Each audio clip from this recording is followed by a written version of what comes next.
এই বিধবা মহিলাকে বিয়ে করলেই পাচ্ছেন 2.5 লক্ষ টাকা দামের গাড়ি এবং 30 লক্ষ টাকা খরচ করা একটা বাড়ি, এমনকি ব্যবসা করার জন্য নগদ 20 লক্ষ টাকা।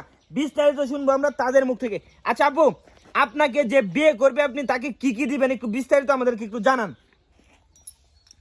আমারে আপনি প্রশ্ন করছেন, আমি উত্তর তো আপনারা অবশ্যই দিতে হবে। জি জি জি জি জি জি।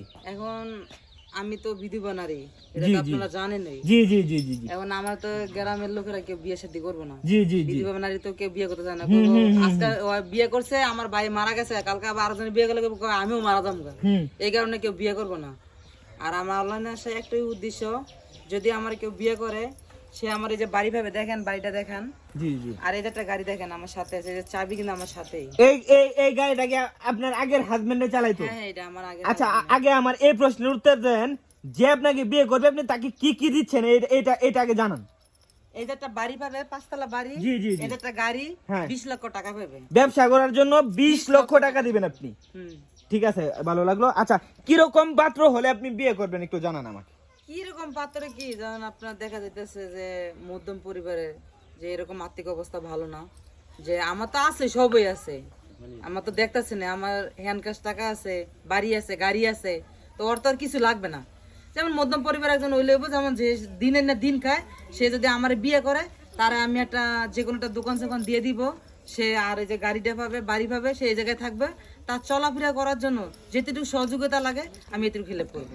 কিন্তু বিয়ে করার পর আপনার হাজবেন্ড কি তার বাড়িতে থাকবে নাকি আপনার বাড়িতে ঘরজামাই হিসাবে থাকবে? এটাকে ক্লিয়ার করেন। আমার তো স্বামী না, আমি কিভাবে তার বাড়িতে থাকবো? আমার বাড়িতে থাকতে হইব। মানে আপনার এই বাড়িতে তাকে ঘরজামাই হিসাবে থাকতে হবে, তাই তো? আসার সাথে সাথে আপনি বাইকটা দিয়ে দেবেন এবং একটা ভালো একটা ব্যবসা নিয়ে দেবেন।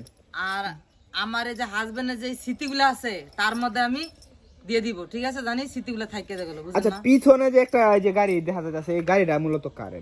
এটাও আমার হাজবেন্ড, এটা মানে এটা সবসময় এটা দা ও দূরে যায় তো এই গাড়িটা দা, আর এটা দা বাজারে ও ব্যবসা করতে তো। বুঝতে পারছি। তাছাড়াও আপনার কিন্তু আরো প্রাইভেট কার আছে, ঠিক আছে? এগুলো তার কর মত না, অনলাইনে বুঝতে পারছি। তো প্রিয় দেশবাসী, আপনারা অবশ্যই ওনার সাথে যোগাযোগ করবেন। আচ্ছা, আপনার সাথে যোগাযোগটা কিভাবে করবে?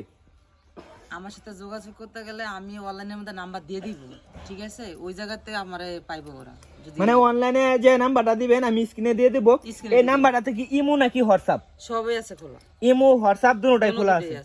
ঠিক আছে প্রিয় দেশবাসী, এই অফার সীমিত সময়ের জন্য, আপনারা অবশ্যই ওনাদের সাথে যোগাযোগ করবেন, কিন্তু একটু যোগাযোগটা একটু দ্রুত করবেন, দ্রুত যোগাযোগ করবেন, কারণ বিয়ে হয়ে গেলে অন্য কেউ বিয়ে করে ফেললে পরবর্তীতে যোগাযোগ করলে কিন্তু কোনো লাভ নাই। আর কি মেয়ে মানুষ কেউ যদি বিয়ে করতে না চান, অযথা ফোন দিয়ে ডিস্টার্ব করবেন না। ভিডিওটি যদি ভালো লাগে অবশ্যই একটা শেয়ার করবেন।